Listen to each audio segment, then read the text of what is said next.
Who is a narcissist? A narcissist is someone who shows strong traits of narcissism, which involves an excessive focus on themselves, a need for admiration, and difficulty empathizing with others. Narcissism is fundamentally a defense mechanism built against deep-seated shame. It is driven by insecurity and trauma, often originating in early childhood. It protects the true self, buried deep down, feeling deeply inadequate, empty, and defective. An exaggerated, grand image constructed to protect the true self from feeling shame. Before we discuss further, narcissistic behavior does not only apply to a spouse. You can also see this behavior in our parents and siblings.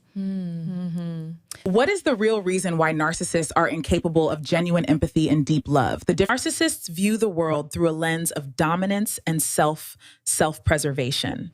People are not viewed as whole, independent human beings with their own rights and feelings. Yep. Instead, they are viewed transactionally. Absolutely. When a narcissist says, I love you, it's about what they get. Exactly. What they usually mean is, I love how you make me feel about myself. I love the control I have over you, or I love what you provide for me. Once the supply wanes, or once you express independent needs that conflict with their ego, the love rapidly transforms into detachment, resentment, or devaluation. Yeah. What is the difference between genuine love and love bombing? While genuine love and love bombing can feel remarkably similar, they come from completely opposite motivations. What is love bombing? Love bombing is a psychological manipulation tactic often used by individuals with narcissistic or abusive traits where a person overwhelms you with excessive affection, grand gestures, and nonstop attention. The intent, it is transactional. The goal is to quickly break down your emotional boundaries, make you dependent on them, and gain control before you notice red flags.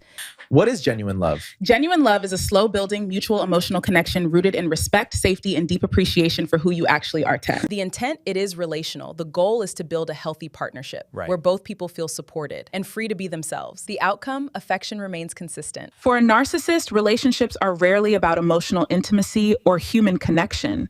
They are about utility. Now let's look at how narcissists view partners as transactional objects rather than human beings. For a narcissist their internal psychology, narcissists struggle to relate to others. Instead of seeing you as a partner, they see you as a vending machine for supply. If they buy you a gift, take you out, or do something nice, it is rarely a generous act. It is an investment that creates emotional debt. They expect you to be silenced by those gifts. So when they betray you, you shouldn't talk. And when you do, they will bring up past favors to demand compliance, control your behavior, or shut down your grievances later. After everything I've done for you, how can you complain? Now let's look at the signs that you are being manipulated in a toxic dynamic.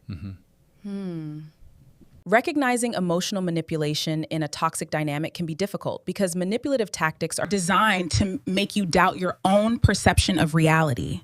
Over time, the relationship creates a subtle shift where you go from trusting your gut to constantly second-guessing yourself. Here are the key signs that you are being manipulated in a toxic dynamic.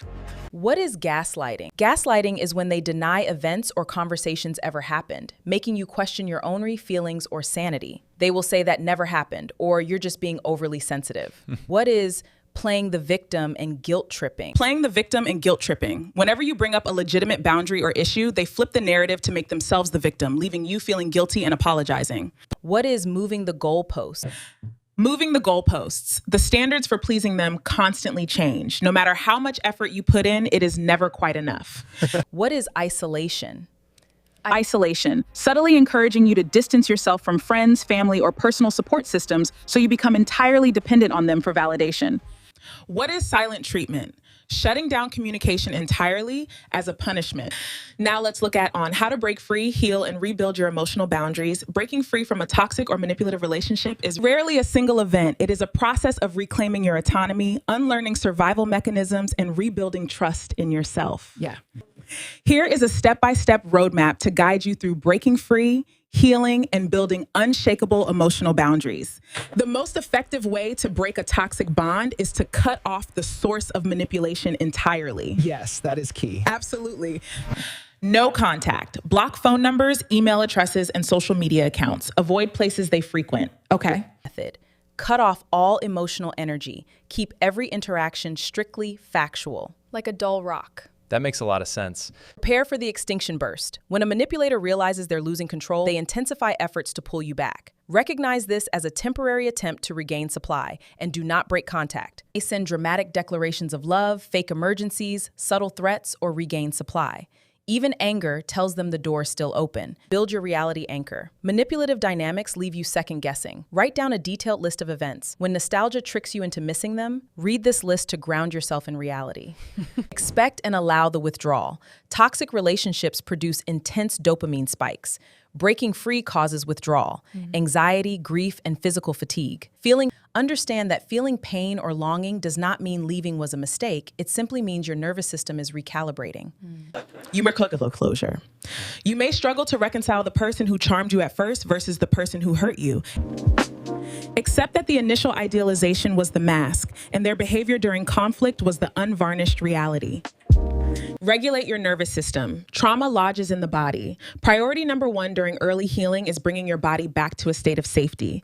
Engage in grounding practices, somatic shaking, deep diaphragmatic breathing, long walks in nature, or trauma-informed therapy fits. Shift from outer validation, old pattern. Does this person like me? Am I keeping them happy? New boundary. Do I like how I feel around this person? Do they respect my feelings? Healing is nonlinear. You may have days where you feel strong, deeply sad. Rebuilding yourself isn't about erasing what happened. In self-respect, that peace finds a seat at your table. Followed by days where you feel deeply sad or angry. That is completely normal. Rebuilding yourself isn't about erasing what happened. It's about building a life so rooted in self-respect, clarity.